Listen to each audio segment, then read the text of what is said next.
Assalamualaikum warahmatullahi wabarakatuh. Waalaikumsalam. Waalaikumsalam warahmatullahi wabarakatuh. Saya dari Pamulang, dulu pernah kerja di Komnas Perempuan, Pak Kiai. Oh, nggih, Iya. Ya, saya mau tanya terkait akikah ini. Jadi saya juga memahami bahwa akikah ini kan pada prinsipnya adalah rasa syukur kita ya. Nah, terhadap kelahiran anak. Nah, mohon maaf ini. Nggak apa-apa, Mbak. Terus saja. Ini bayi perempuan nih. Ya, itu banyak malaikat di situ. Amin. Jadi kadang-kadang kan situasi ekonomi sebuah keluarga ketika kelahiran anak pun berbeda-beda ya. Kang Fakih. Bisa jadi misalnya ketika lahir anak perempuan kondisi ekonominya sedang baik, bisa jadi juga ketika anak laki-laki sedang tidak baik. Nah, di lingkungan masyarakat yang saya dibesarkan, yang saya pahami dengan tradisi menjalankan tradisi ini, seolah-olah akikah itu jadi seperti wajib gitu, Kang Fakih.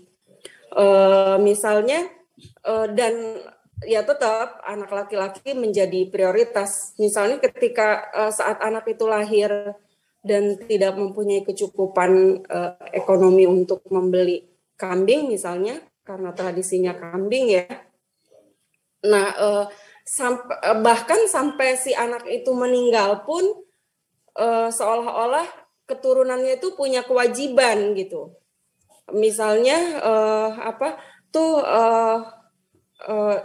bapak kamu yang udah meninggal belum diakikah gitu. Jadi kamu sebagai anak harus mengakikahkan. Nah, itu bagaimana dengan pemahaman seperti itu? Dan ada perdebatan juga terkait ini, Kang Fakih. Ketika kita akan melakukan kurban misalnya di bulan Idul Adha.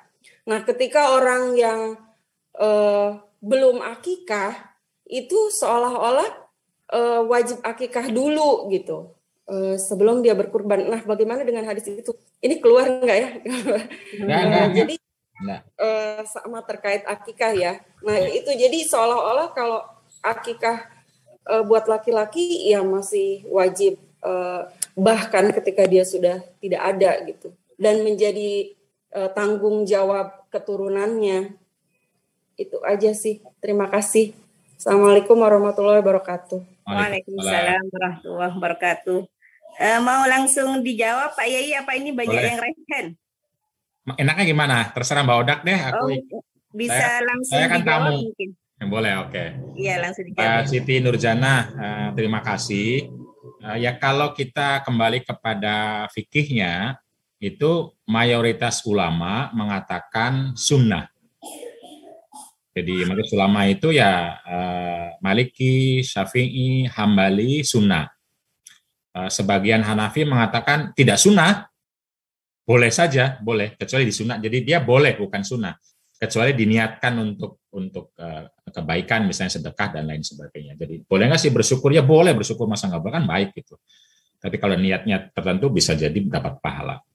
Nah, ada ulama kecil, Adzohiriyah, yang mengatakan wajib, memang ada. Tapi itu muridnya Imam Syafi'i, tetapi sangat kecil dan sekarang tidak ada mazhab itu. Jadi secara mayoritas, kalau bilang mayoritas, memang sunnah. Dan sunnahnya itu ya sesuai kemampuan. Lalu ulama berbeda pendapat lagi yang bilang sunnah ini. Kalau tidak mampu pada saat kelahiran, yaitu bagusnya itu pada hari ke-7 akikah itu, karena hadisnya begitu. Lalu masih sunnah enggak di hari lain? Nah, itu ulama berbeda pendapat. Ada yang mengatakan masih sunnah, ada yang mengatakan ya sudah tidak, wong sunnahnya hari ke-7 kok. Sudah tidak gitu. Tapi ada yang bilang masih sunnah, lalu kapan? Nah, ini beda-beda lagi. Karena memang hadisnya udah nggak ada, Qurannya udah nggak ada, jadi berbeda pendapat ya wajar ya. Nah, ketika sudah melewati hari ke-7, kapan sunnah laginya? Kalau boleh sih boleh aja ya. Kalau boleh kan kapanpun, namanya yang bersyukur ya silahkan lah. Nah pertanyaannya adalah sunnah sebagai akekah. Nanti kita harus bilang begitu. Kalau sunnah dalam arti orang mau bersedekah, orang mau berbuat baik, ya kapanpun boleh, kapanpun. Tapi sunnah dalam arti akekah, dengan nama akekah itu kapan? Ada yang bilang ketika umur 7 tahun, harus 7, karena tadi kata-katanya 7 hari, maka 7 tahun. Begitu 7, saat 7 lah sunnah akekah lagi. Nah kalau 7 tahunnya lewat, masih boleh enggak? Nah ada yang bilang sudah tidak. Oh masih sunnah enggak? Ada yang bilang tidak sunnah lagi. Jadi semakin kecil sesungguhnya orangnya ini, ulamanya ini. Jadi kalau lewat 7 ya sudah enggak sunnah lagi sebagai akekah. Tapi kalau sebagai orang mau berbuat baik, mau sedekah, mau ya boleh sih boleh, tapi bukan lagi akekah, kira-kira begitu. Nah, ulama yang mengatakan masih sunnah setelah 7 pun berbeda pendapat kapan, ada yang bilang 14 tahun sebelum dewasa. Setelah dewasa sudah nggak ada lagi akekah. Gitu. Ada lagi ulama kecil lagi yang mengatakan boleh setelah dewasa juga. Kapan? Ya kapanpun ketika dia jembar, jangan hutang ya, jembar. Jembar. Nah problemnya kan orang pada utang sampai wong tidak wajib kok utang gitu loh. Wong haji aja ada ulama mengatakan tidak boleh hutang, padahal wajib loh haji itu. Nah apalagi akekah gitu loh. Itu saya tidak tahu kalau utang yang menurut saya sudah melanggar semua pendapat ulama kalau gitu. Lalu memang ada yang mengatakan sampai sudah meninggal pun ada yang mengatakan boleh nggak akekah? Boleh. Karena akekah pada dasarnya adalah baik karena untuk ya memberi makan, memberi orang gitu loh. Gitu. Jadi kalau pendapat begitu, tinggal mana yang dipilih? Ya mari kita pilih sesuatu yang adalah la dororo wala diror. Kembalikan kepada prinsip-prinsip besar Islam. Bahwa Islam itu hadir bukan untuk memberatkan, al-masyaqqatu tajlibut taisiro. Setiap sesuatu yang memberatkan harus segera dikatakan tidak. Setiap sesuatu yang akan memberatkan, membuat kita rusak, membuat kita mudarat, itu prinsip-prinsip semua ulama, semua hadis, semua Quran, tidak ada satupun yang menolak, segera mengatakan tidak. Jadi kalau ada tapi tentu saja saya sadar bahwa dalam konteks kehidupan sosial itu belum tentu mengikuti norma-norma seperti ini. Karena dalam kehidupan sosial itu kan orang pengen dianggap kaya, orang pengen dianggap sukses, orang pengen dianggap beragama. Lalu cari momentum. Kan kalau tiba-tiba rame orang ada apa nih? Kan gitu masalahnya. Tapi kalau dikasih tahu akekah itu kan enak ngomongnya. Nah ini sebenarnya faktor sosial inilah yang lebih mencerminkan dibanding faktor agama.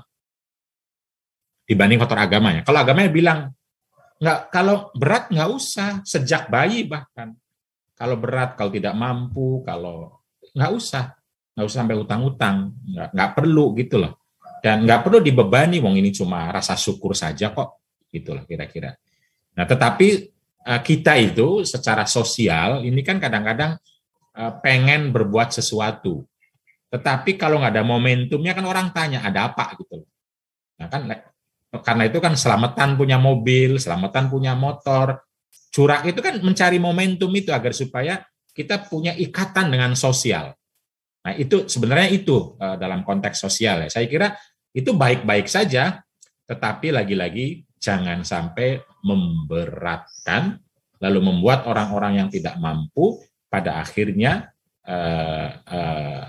berbuat yang di luar kewajaran, di luar kehalalan, dan akhirnya terjebak pada hutang piutang, pinjol, sekarang itu lagi ramai pinjol, pinjaman online yang akhirnya merusak keluarga, merusak anak, dan lain sebagainya. Gitu Mbak Odax. Ya, baik. Jadi itu ya Ibu Siti Nurjanah ya, artinya akikah itu sebenarnya pada hari ke-7 ataupun hari ke-21 seperti itu. Artinya kalau sudah meninggal itu sebenarnya bukan tanggungan ahli waris seperti itu. Artinya seperti karena hukum akikah itu adalah sunnah. Tapi memang tradisi masyarakat, bukan hanya di Pamulang, sepertinya di Madura pun juga seperti itu. Artinya pasti akan ditanyakan sudah diakikahi belum, seperti itu. Baik, ini masih banyak yang raise hand. Saya persilakan pada Ibu Laude Ismail Ahmad, masih ada yang Bapak. dari tadi. Ya, Bapak Laude Ismail Ahmad, silahkan. Mas. Halo.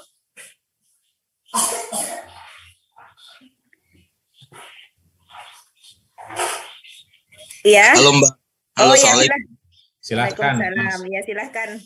Ya, Assalamualaikum warahmatullahi wabarakatuh. Waalaikumsalam warahmatullahi wabarakatuh. Alhamdulillah, salam kenal Kang Faki dari Makassar. Siap, Makassar. Ya. Coto.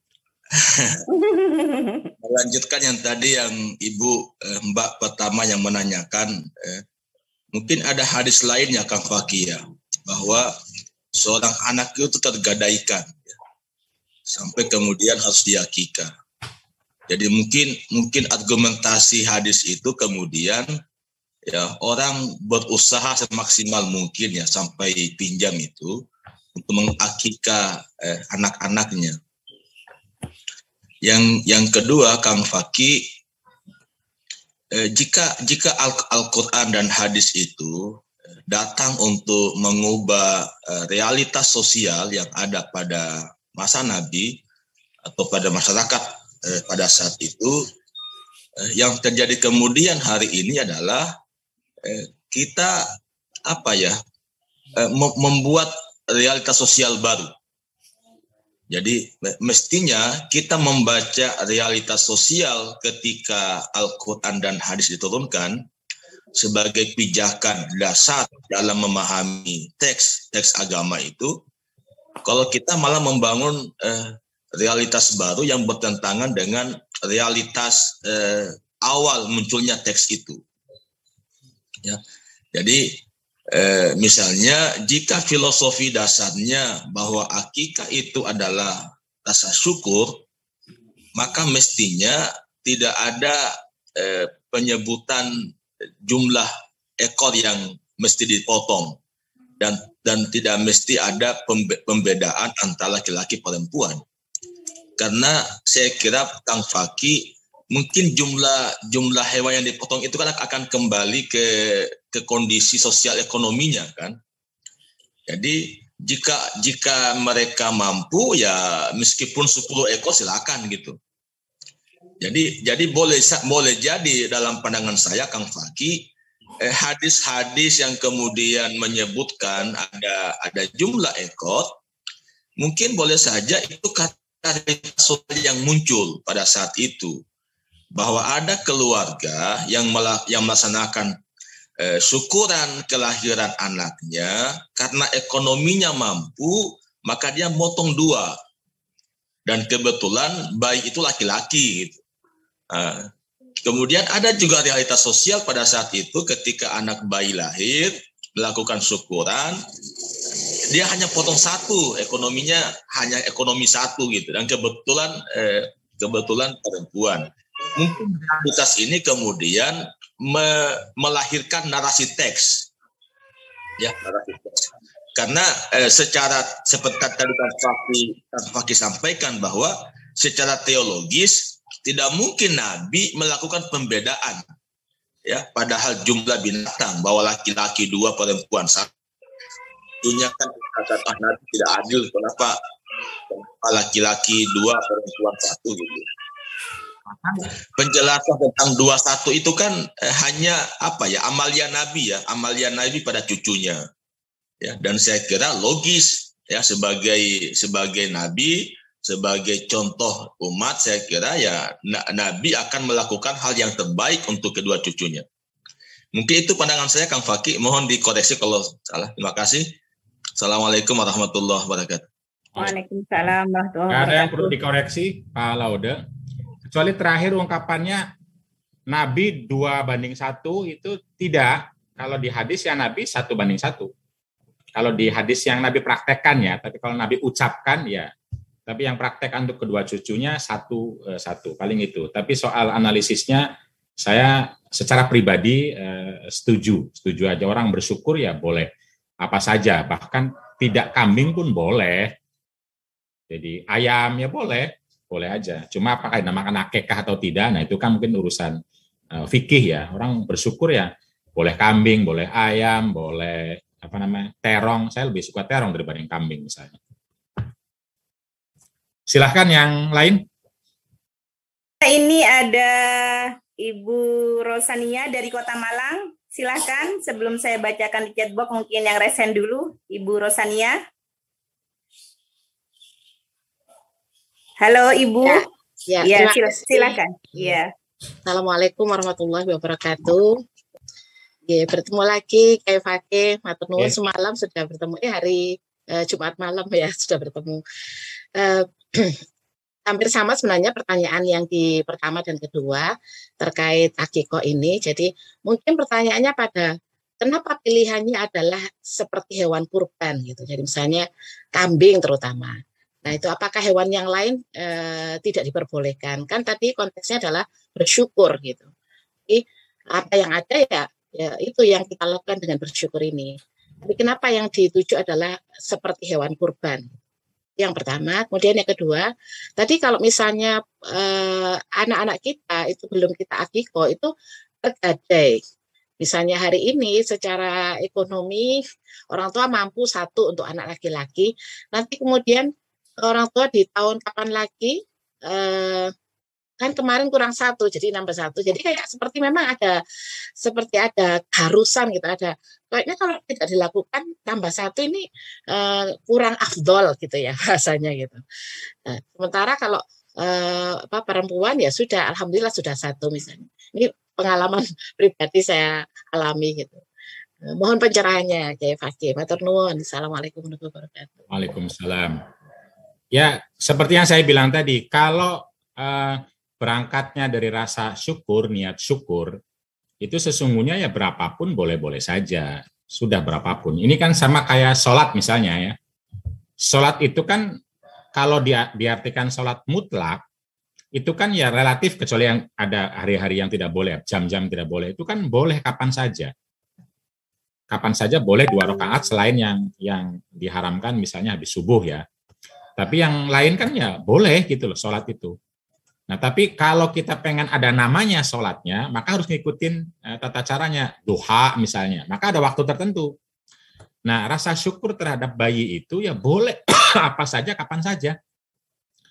Tapi kalau mau dinamain akikah gitu loh, ya kambing gitu loh, kambing. Dan cukup nggak satu? Cukup. Ini kata ulama yang bilang 2:1 juga cukup. Jaza, tadi saya sudah sebutkan. Nah, cuma kan yang problemnya adalah kenapa kita masih terus membicarakan ini, problemnya ada orang-orang yang melestarikan cara pandang bahwa laki-laki lebih hebat dari perempuan. Yang itu ada dalam bawah sadar kita semua ketika ngomong akikah, lalu kita merasa, oh iya ya, laki-laki memang harus 2. Nah itu harus 2 itu bukan dari ulama gitu loh. Tapi dari cara pandang atau mungkin penceramah-penceramah yang selalu menekankan sehingga tercipta, terwujud sebuah keyakinan memang laki-laki harus 2 gitu, harus 2. Jadi itu problemnya, karena itu problemnya maka menurut saya kitanya harus membiasakan. Kita harus membiasakan kalau sudah 1, cukup nggak? Cukup. Mau nama boleh nggak? Boleh. Mau laki mau perempuan. Gitu aja. Mau perempuan mau nambah silahkan. Mau kapan namanya terserah, namanya apa ya nggak, namanya apa ya nggak tahu gitu loh. Mau nama akikah ya silahkan.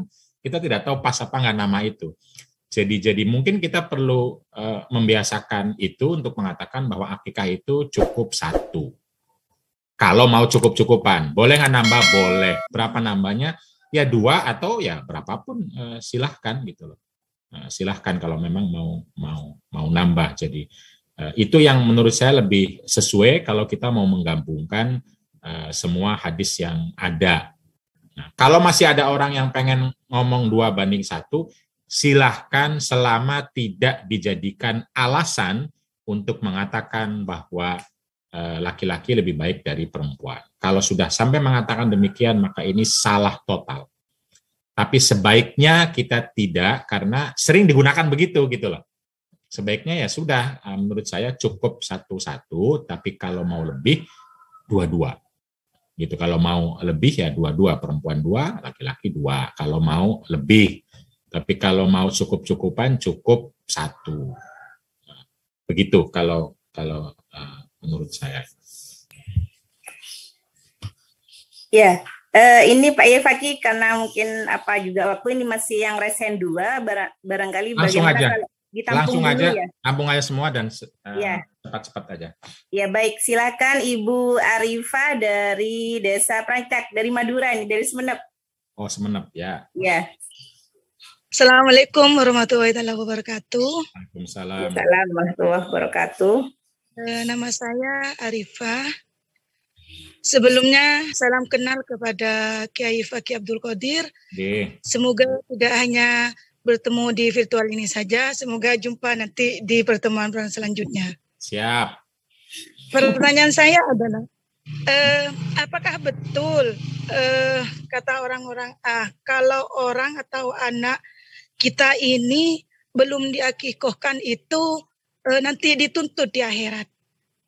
Terus kalau akikoh itu dirayakan dengan sendiri, artinya misalnya kambing disembelih dengan sendirinya, apakah dalam satu keluarga itu Pak Kiai tidak diperbolehkan memakan dagingnya di situ Pak Kiai? Itu saja pertanyaan dari saya Pak Kiai. Assalamualaikum warahmatullahi wabarakatuh. Waalaikumsalam warahmatullahi wabarakatuh. Ya, terima kasih Bu Arifah. Silakan Ibu Hajah Sa'dia Rosyad ya. Nanti saya juga di chatbox ini banyak pertanyaan seperti itu. Silakan Ibu Hajah Sa'dia. Assalamualaikum warahmatullahi wabarakatuh. Waalaikumsalam warahmatullahi wabarakatuh. Monggo, Mbak. Kebayasan semuanya, Ibu Hajah. Untuk menindaklanjuti tadi pertanyaan itu, yang mungkin sudah menjadi adat kebiasaan. Ada orang yang sampai mengatakan begini, anak itu kalau belum diakekahin kasihan, dia tergadaikan oleh setan gitu. Istilahnya jadi takut nanti si anak itu jadi bandel gitu. Pengen diluruskan saja Ang Fakih mana yang sebenarnya. Jadi buat beban buat keluarga yang memang sangat tidak memungkinkan itu menjadi beban. Bahkan sampai ada yang kalau kebetulan istri perempuan, dia minta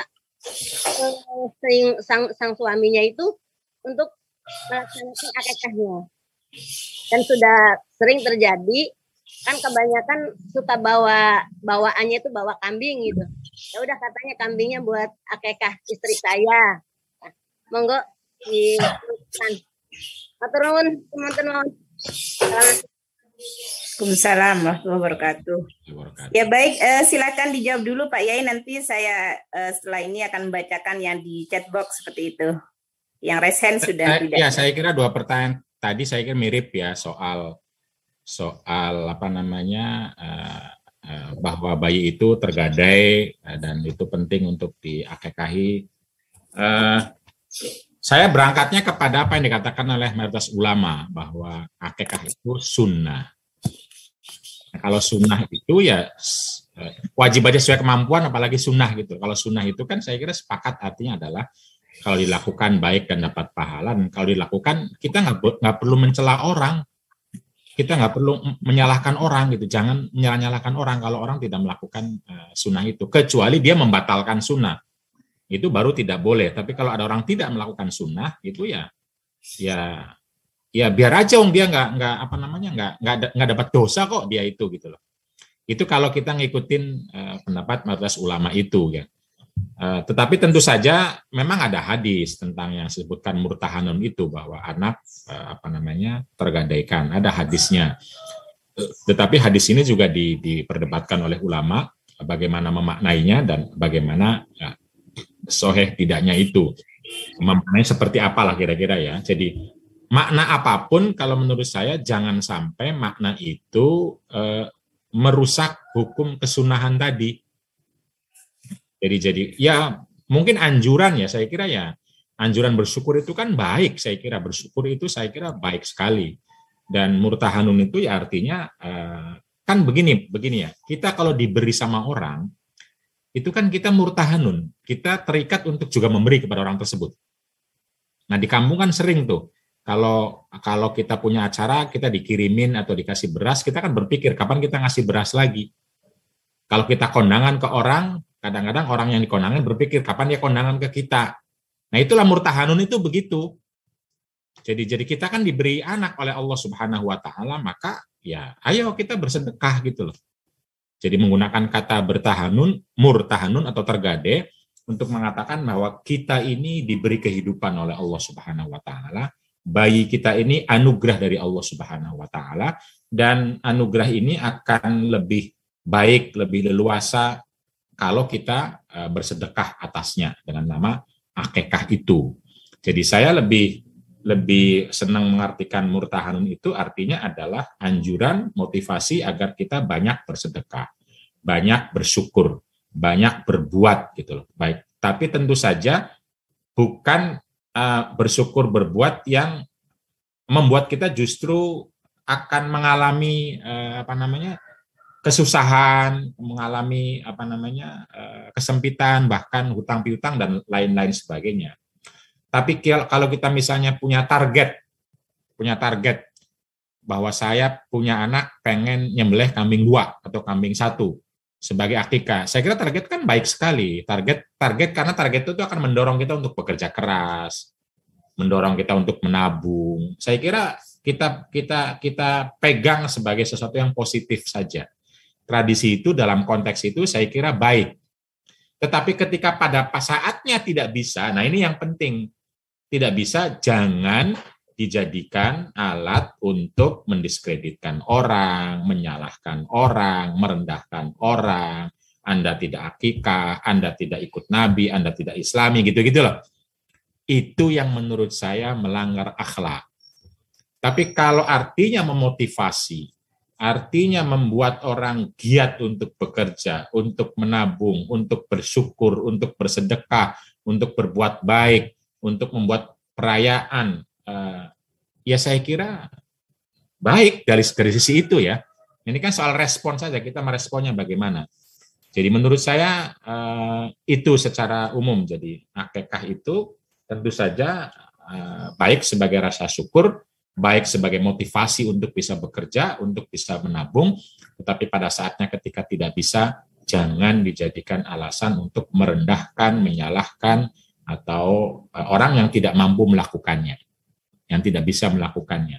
Apalagi digunakan untuk tadi merendahkan perempuan dibanding laki-laki. Gitu Mbak Odaks. Ya baik, terima kasih Pak Yai. Ini ada di chat box masih banyak ya yang belum terjawab.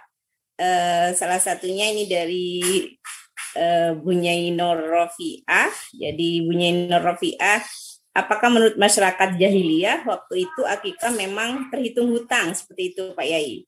Kemudian yang kedua dari Pak Yai Cecep Jaya Karama ini, saya mau bertanya terkait maraknya akikah online atau layanan akikah dengan cara klien cukup transfer sejumlah uang ke penyelenggara. Apakah hal tersebut dibolehkan dan tidak termasuk membisniskan agama? Itu dua dulu Pak Yai, dari Ibu Nyai Nur Rofiah sama Pak Yai Cecep Jaya Karma. Ini sebenarnya mereka sudah bisa jawab sendiri itu. Jadi ini kan Bu Nyai Nur Rofiah adalah partner dan counterpart saya dalam menyebarkan gagasan mubadalah. Jadi mubadalah itu penting sekali, harus wajib ada keadilan hakiki. Nah, salah satu landasan pentingnya keadilan hakiki dan mubadalah itu adalah melihat masyarakat jahiliyah, di mana Islam hadir itu memang ingin mentransformasikan masyarakat jahiliyah, masyarakat yang pada saat itu di Arab saja itu yang tertinggal secara kebudayaan lebih dari ribuan tahun pada saat itu paling tidak ya, di mana tidak ada peninggalan-peninggalan kecuali sastra ya, tidak ada peninggalan, tidak ada kerajaan, tidak ada ilmu pengetahuan, ya padang pasir semuanya, hanya ada bangunan Ka'bah saja cuma satu. Jika dibandingkan dengan Cina yang begitu megah pada saat itu, dibandingkan Yunani dan lain sebagainya, itu sangat terbelakang sekali pasti secara peradaban, termasuk dalam memandang perempuan. Jadi Yunani saja merendahkan perempuan, Romawi saja sama juga, India membakar hidup-hidup, Cina juga saya kira sama. Nah, dalam hal itu masyarakat jahiliyah penting untuk diketahui agar supaya hadirnya Islam itu kelihatan banget di mana revolusinya gitu loh, pada konteks relasi laki-laki dan perempuan. Ketika perempuan diberi waris, ketika perempuan lalu menjadi istri berhak untuk atas nafkah, berhak memiliki harta, berhak menceraikan, berhak menikahkan dirinya, itu sudah revolusi sekali pada saat itu. Jangankan dibandingkan masyarakat jahiliyah, bahkan ketika dibandingkan dengan Cina dan lain sebagainya pada saat itu. Nah, semangat ini harus terus kita hidupkan, jangan mundur lagi gitu loh. Justru mundur malah kita meminta untuk lebih merendahkan lagi gitu loh. Semangatnya untuk misalnya adil poligami, sekarang malah ayo poligami semua walaupun tidak adil. Ini kan lucu. Semangatnya untuk mari kalau tidak adil monogami saja, malah sekarang orang dirayakan untuk poligami misalnya. Begitupun tadi semangatnya bagaimana perempuan itu memiliki harta mandiri, bisa mandiri, malah sekarang justru tidak boleh semua, harus di rumah saja, dikunci. Itu kan kembali kepada sangat-sangat jahiliyah bahkan. Nah, konteks akikah saya kira sama seperti itu. Tapi kalau pertanyaannya apakah murtahanun itu dari tradisi jahiliyah atau tidak, ya saya tidak tahu ya. Kalau dalam hadisnya nggak tersurat seperti itu. Jadi saya tidak tahu persis ya. Karena istilah murtahanun itu juga berbeda pendapat ulama, artinya apakah murtahanun dengan kehidupan di akhirat itu, atau murtahanun itu ya dari pandangan masyarakat katanya. Murtahanun itu artinya tidak lepas dari omongan masyarakat.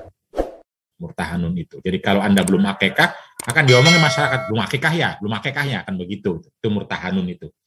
Jadi akan tergade, akan diomongin terus. Nah, ini kan problem berarti masyarakat. Ya mari kita masyarakatnya jangan saling ngomong agar orang tidak merasa murtahanun gitu. Nah, ini arti murtahanun memang beda-beda ya. Ada yang mengatakan yang betul terkait dengan hari kiamat, tapi ya itu juga pendapat ulama, maksudnya bukan dari situnya.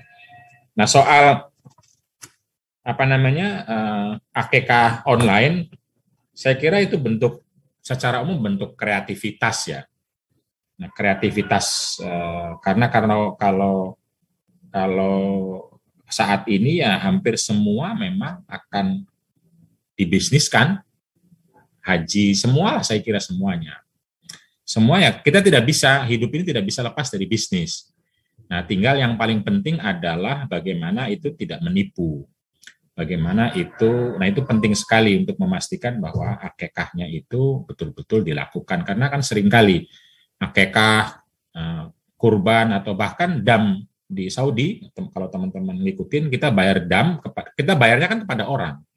Tapi kita tidak tahu apakah betul-betul disembelih kambing itu untuk kita. Kita tidak tahu. Nah, itu prakteknya banyak terjadi penipuan tuh, dam-dam. Nah, hal yang sama terkait dengan akikah. Untuk meminimalisir itulah penting sekali ada mungkin aplikasi-aplikasi atau apalah saya tidak tahu yang memastikan bahwa itu betul-betul terjadi dan bermanfaat terutama untuk mereka yang membutuhkan. Jangan sampai layanan online itu orang sudah bayar lalu uangnya tidak digunakan untuk akikah, atau digunakan untuk akikah malah justru untuk mayoran para pengusahanya, para pelakunya gitu loh, para orang ngumpulinnya saja dan keluarganya. Ya ini kan sangat tidak etis dan mungkin nggak bolehnya di situ, haramnya di situ. Tetapi mengonlinekan layanan-layanan kayaknya ke depan akan menjadi tren. Jadi justru Kang Jaya harus dipikirkan tuh bagaimana seluruh layanan kita atau seluruh relasi kita, pendidikan kita itu di online kan, karena ke depan kita nggak bisa mundur lagi, nggak bisa sebesar apapun fatwa yang mengharamkan online gitu, akan sulit karena kebutuhan online akan lebih besar, mendesak, dan itu niscaya dibanding melarangnya. Tetapi tentu saja offline tetap lebih khidmat, mungkin lebih berkah, lebih bisa mempertemukan suasana yang nyata dibanding jadi online itu bukan menggantikan, tetapi pilihan gitu. Pilihan-pilihan, karena soalnya nanti akan online semua kan repot. Masa nikah online, nanti hubungan intimnya online, mana bisa. Jadi online itu untuk hal-hal yang mendatangkan sesuatu yang tidak bisa pada saat offline, atau susah atau rumit. Jadi dia alternatif, dan ini tidak bisa dicegah karena semua kehidupan pasti akan mengarah dan niscaya ke sana, tetapi tidak atau jangan menggantikan. Kenapa? Karena ya manusia itu makhluk sosial secara fisik dan biologis, dan juga spiritual, perlu ketemu, perlu dan lain sebagainya. Menurut saya seperti itu, Kang Jaya, soal bisnis atau tidaknya agama itu. Ya pada prakteknya hampir semua hal itu dibisniskan, tinggal bagaimana kita bisnisnya itu ngikutin prinsip-prinsip yang sudah digariskan oleh Islam untuk tidak menipu, tidak membahayakan, tidak membuat semakin konflik misalnya, dan bukan hal-hal yang diharamkan oleh Allah Subhanahu wa taala. Gitu Mbak Odaks. Ya, baik Pak Fakih. Sebelum ke Mbak Uswa, ini masih ada di chatbox ya dari Pak Muni dan Indra Setiabudi seperti itu. Yang kalau Pak Muni itu, apakah syukur itu selalu berujung pada perut atau makan-makan seperti itu? Artinya mungkin adakah bentuk syukur yang lain, dari akikah yang dibolehkan agama? Kemudian yang kedua dari Bapak Indra Setiabudi, ini terkait ini Pak Yai, terkait hewan akikah dan kurban yang nanti akan dijadikan kendaraan ketika di padang mahsyar seperti itu. Apakah memang seperti itu? Jadi ini dari dua yang diketik di chatbox seperti itu. Baik, silakan Pak Yai. Ya, syukur itu saya kira tidak hanya soal perut ya. Kenapa perut? Karena pada saat itu kebutuhan utama itu. Ketika kebutuhan utama sudah tidak perut, ya akan kayak kita kan, begitu kita sudah punya sesuatu, maka yang kita pikirkan yang lain. Kalau perutnya sudah kan pakaian, kalau pakaian sudah adalah rumah, kalau rumah sudah pendidikan sudah transportasi, seni. Saya kira itu akan meningkat ya rasa syukur itu. Yang paling utama adalah tentu saja psikologi syukur itu. Psikologi artinya perasaan kita sendiri. Jadi tidak melulu itu. Nah, karena itu apakah harus hewan terus ya? Ya tidak juga, seharusnya sih tidak ya, apalagi kalau sekarang di mana kita tahu lah misalnya makan makanan hewan itu justru dalam beberapa hal atau banyak orang justru tidak sehat misalnya. Ya kenapa harus hewan gitu? Dalam konteks syukur, dalam konteks kita mendekatkan diri kepada Allah, kita mendekatkan diri kepada kebaikan-kebaikan, kepada alam misalnya, mungkin bisa kita lakukan yang lain gitu loh. Jadi agar supaya ya kita juga bisa terus bersahabat dengan berbagai semesta, karena bisa jadi kita perlu lebih banyak sekarang itu justru menghidupkan tumbuh-tumbuhan. Karena kalau kita selalu berpikir hewan, itu kan artinya kita harus berternak sebanyak-banyaknya. Dan ternak kita sekarang itu ternyata kan menghabiskan makanan yang itu juga akan mengganggu ozon. Itu kan juga harus dipikirkan sama kita ya. Jadi sehingga kita tidak hanya melulu dari satu pintu bicara tentang rasa syukur itu. Jadi apakah lalu hewan akan jadi tunggangannya? Ya itu memang ramai kalau di fikih. Saya terus terang tidak tahu karena saya belum pernah ke sana ya. Tetapi mari kita beragama itu lebih lebih komprehensif untuk melihat segala sesuatu. Salah satunya adalah alam kita ini, bahwa kita itu hanya berapa tahun sih kita di sini itu hanya paling lama 100 lah kira-kira, dan dia sudah berumur miliaran dan akan berumur miliaran lagi. Artinya ada anak kita, ada cucu kita, cicit dan lain sebagainya yang juga berhak atas bumi ini. Nah, karena itu mari kita pikirkan bersama bagaimana agar bumi ini juga ya sedikit-dikitnya ikut nyumbang agar lestari, agar berkesinambungan. Nah, salah satunya ya dengan justru memperbanyak pohon-pohonan, memperbanyak bagaimana kita memungkinkan lapisan udara, oksigen, ozon itu tetap banyak agar kita semua tidak sumpek untuk bernafas.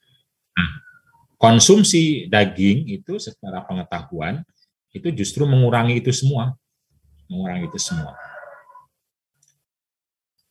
Itu Mbak Odax, tapi saya kurang begitu ahli kalau masuk terus ke sana. Ya baik. Silakan Mbak Uswa Hasanah. Halo. Mbak Uswa.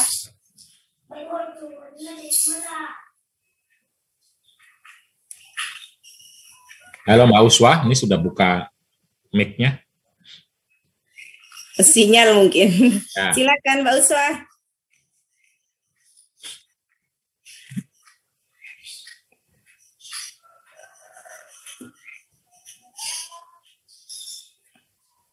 Sambil nunggu Mbak Uswa masuk, di chatbox itu ada pertanyaan juga, Pak Yai. Sebenarnya sudah dijawab karena hampir sama seperti itu. Mungkin bisa ini ya nanti di statement terakhir seperti itu. Ini dari Mbak Ruby ya, Aman Indonesia. Kondisi dan situasi seperti apa yang membuat keyakinan dan praktik akikah perempuan 1 dan laki-laki itu 2, dan itu mulai muncul dan populer kapan seperti itu. Kemudian ini dari Mbak Ana Yunita. Jadi ini sebenarnya hampir sama dengan pertanyaan Ibu Siti Nurjanah tadi yang pertama itu. Pak Yai, saya diminta ibu saya untuk melakukan akikah sendiri karena dulu belum sempat diakikah orang tua. Jadi bagaimana untuk situasi seperti ini? Untuk yang terakhir ya.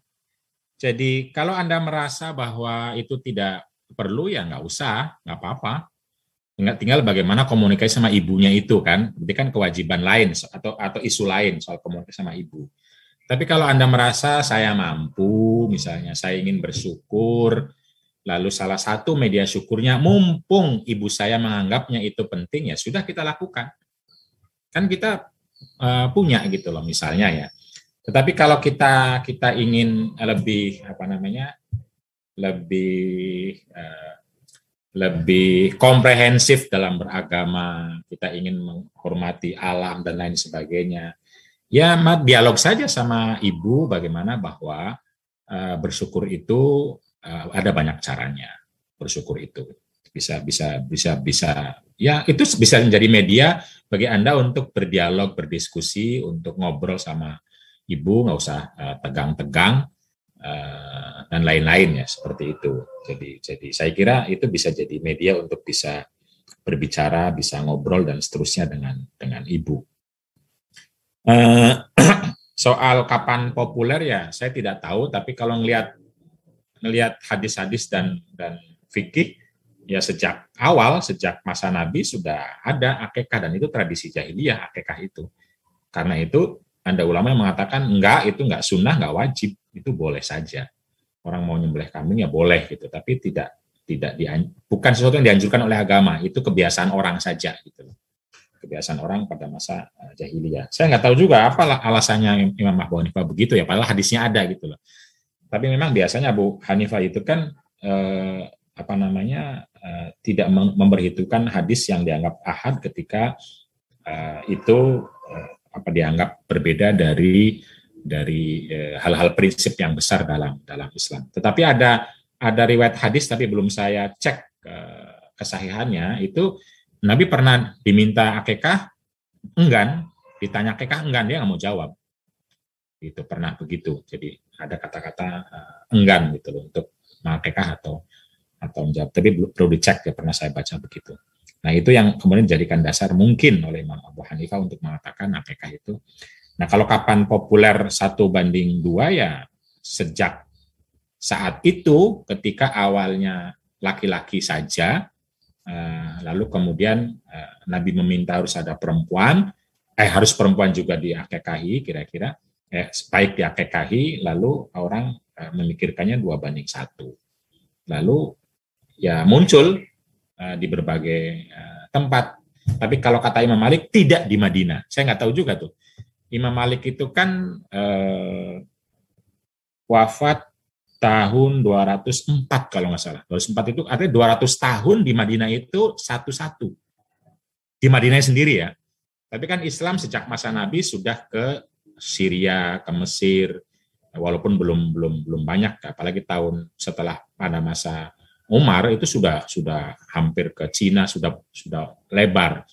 Tapi di Madinah sendiri selama Imam Malik hidup itu yang diamalkan oleh penduduk Madinah laki-laki 1, perempuan 1. Ini yang dipegang oleh Imam Malik. Karena itu menurut Imam Malik ini yang sunnah. Yang sunnah itu ini. Nah 2:1 gimana? Ya itu nggak tahu. Saya nggak mau itu karena itu nggak diamalkan orang Madinah, ahli Madinah. Nah karena itu kalau kita mau merujuk kepada amal ahli Madinah, ya 1:1 gitu loh. Bagaimana dengan 2:1? Ya orang mau bersyukur saja, berdua boleh nggak? Boleh. Nah karena kebanyakan orang pada saat itu merasa bersyukur lebihnya kepada bayi laki-laki, maka yang ada adalah laki-laki 2. Di tempat lain, nanti kan bukan di Madinah ya. Begitu. Nah kalau ada orang ingin bersyukur lebih kepada perempuan, boleh nggak 2? Ya boleh, kenapa nggak boleh 2? Boleh nggak 3? Boleh. Gitu. Boleh nggak bersyukur dengan yang lain? Ya boleh juga, nggak mesti kambing, apalagi sekarang konteks ozon tadi misalnya, boleh bersyukur. Saya kira banyak sekali untuk bisa bersyukur tuh, banyak banget. Cuma apakah nanti dinamakan akikah atau tidak? Nah ini yang mungkin problem. Tapi kalau berangkatnya dirasa syukur, kalau menurut saya, ya mari kita lakukan dengan sesuatu yang justru akan mendatangkan kebaikan lebih banyak. Dengan kemampuan kita sendiri, jangan dipaksa itu ya. Gitu teman-teman sekalian, secara umum closing statement-nya karena sudah jam 7 adalah bahwa sesuai dengan namanya, Islam itu adalah agama yang damai. Silmun, arti Islam itu damai, sejahtera, menyerahkan diri kepada Allah Subhanahu wa taala agar melahirkan kedamaian-kedamaian di muka bumi ini.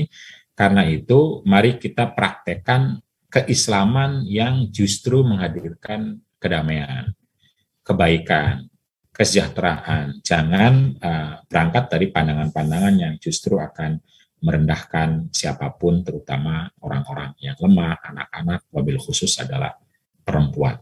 Karena itu, mari kita gunakan agama kita, keyakinan kita, ibadah kita, untuk meningkatkan diri kita agar kita justru banyak berbuat yang baik, yang maslahah, yang akhlakul karimah, yang menghadirkan kesejahteraan, kebaikan, keadilan, dan terutama untuk memastikan perempuan terus terlindungi dari segala keburukan, sebagaimana laki-laki juga terlindungi, dan mulai dari cara pandang.